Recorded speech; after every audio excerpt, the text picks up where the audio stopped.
Hi guys, and welcome back to JavaScript Playground. In today's video, we will talk about functions in JavaScript. So this is the basic syntax to define a function. Let's see what this block of code means. We use the function keyword to declare a function. Then we give our function a name. Then we pass some parameters inside the parenthesis. It's not required by the function to have parameters. It can also be defined with no parameters. The purpose of these parameters is to pass values that a function will need. And then it has this block of code which is executed every time the function is called. Let's try an example to understand it better. Let's bring up the console. So we are going to define a function which prints the sum of two numbers. So again, to declare a function, we use the function keyword. So function, then we give the function name. So let's just call it my sum. And then empty parenthesis, that means I'm not passing any parameters. Okay, then we have some block of code which is executed whenever this function is called. So let's write that.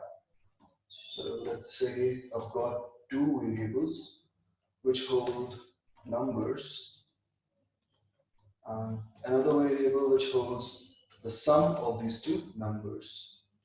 And now let's just print this because that's what a function does. It prints the sum of two numbers. But still, as you can see, there's nothing printed in the console. And why is that? Because to use a function, we need to call it. And to call a function, we write function name followed by parenthesis. So let's try that. So msum followed by parenthesis. Now, as you can see, we've got 30 printed in the console. So this little statement, the function name with parenthesis, it calls a function and the function is executed. All right. So this function printed something in the console. But for example, we want a function to give us some value when it executes. That's a very valid scenario. So let's try that. Let's just comment this one.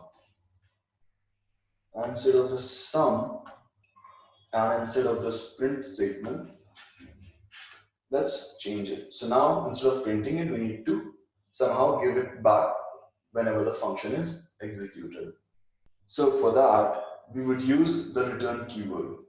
The purpose of return keyword is to return the control flow back to where the function was called. So basically back here. And when the return keyword is encountered, the function returns a value without executing more lines of code inside that function. We can specify what is to be returned in this value, but by default, it returns undefined. So let's try it. So let's just use the return keyword and pass sum. So what will happen now is whenever a function is called like this, it will execute all these statements, and when it reaches return sum, it returns the control flow back to our line number 20 where this function was called, and the value is returned along with it. So let's just try printing it. So console log, and let's just print this. And as you can see, we've got 30 in the console because whenever this function is called, it returns the value which is stored in sum. So for example, if we change this value to 40, it should give us 60. And that's what we got in the console. So whenever this return statement is encountered, no more lines of code are executed inside that function. So let's try that as well. Let's just try printing something here. And now because we aren't returning any value in the function, so by default it returns undefined. And that's what is printed in the console in the second line. This control log msum prints undefined. And now inside the function, we've got the print statement, print statement. Now if you return the value here, this print statement shouldn't be printed. And that's what happens. Now for example, you want to use this return value in a statement. We could just very simply do that. For example, let's say we have another variable which stores the total sum. let's just get the value from the function and try printing this value of total sum.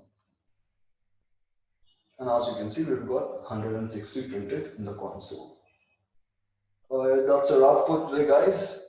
I'll add the link for this code pin in the description below. I hope this gave you a better understanding of functions in JavaScript. But if you have any doubts or queries, feel free to drop a comment below or reach out to me on Twitter. I'll add my Twitter handle in the description below. Bye and take care.